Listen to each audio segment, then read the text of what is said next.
السلام عليكم، شلونكم متابعيني؟ ان شاء الله تكونون بخير. اليوم راح اسوي لكم حلاوة الطحين. طلب وحدة من المتابعات رادت من عندي حلاوة الطحين. طبعا انا اسفة على التأخير. هنا راح نبدأ وياكم بالمكونات. هنا انا عندي مي وكوب سكر وكوب طحين ونكهة الشوكليت او هيل مطحون بكيفكم، يا اما هيل مطحون يا اما نكهة الشوكليت حسب المتوفر عندكم. وهسه راح اخلي الزيت، خليه نعلي النار. يعجبكم زيت او زبدة او دهن الحار بكيفكم.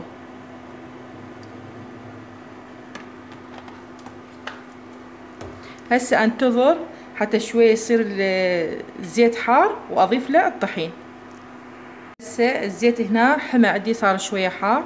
هسه راح اضيف له الطحين. بسم الله. هسه شوي راح انصي النار مالته حتى لا يحترق. تخلوه على نار هادئة وتحمسون بيه. نظل نحمس بيه يعني من تركه، نظل نحمس بيه على ما يصير لونه ذهبي على نار هادئة، مو تعلون النار مالته يحترق عندكم.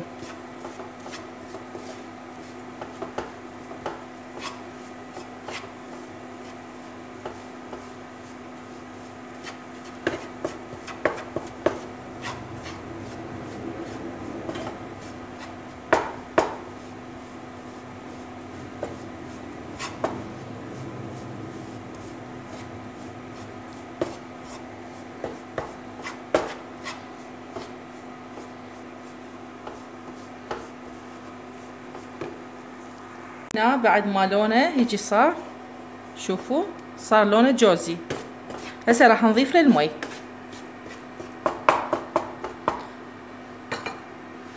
هنا عندي هذا اول كوب مي، بس لازم نحركه سريع حتى لا يتكتل عندنا. بسم الله.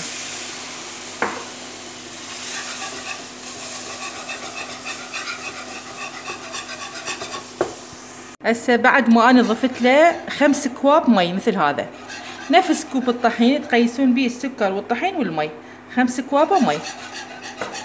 هسه راح نضيف نكهة الشوكليت.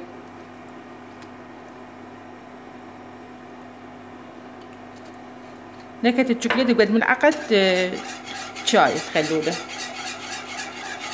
هسه نضيف له السكر. بسم الله.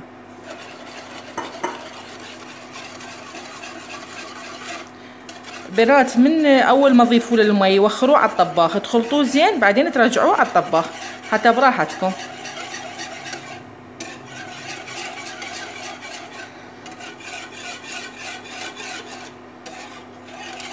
هسه شوي بس يسخن واطفي.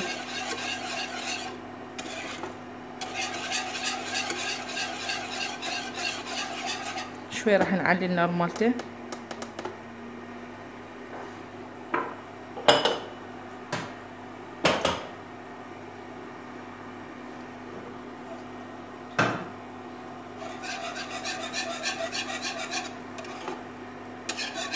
شوفوها اي تكتلات ما بيها. وسويت له ترى اني مي حار مو مي بارد، مي حار سويته، ومي بارد هم يصير عادي ما بيه اشكال.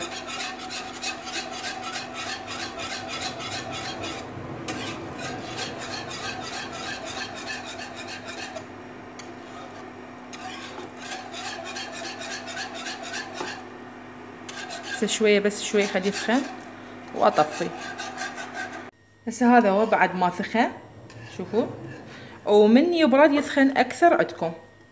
هسه راح نصبه بهذا القالب.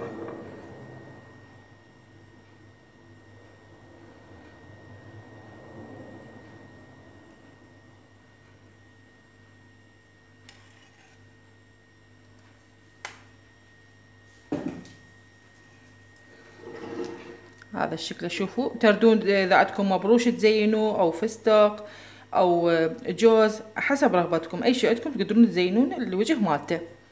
وهذا شكل حلاوة الطحين مالتنا. شوفوا وكلش طيب، جربوه وان شاء الله يعجبكم، وانتظروني فيديوهات جديدة. مع الف سلامة.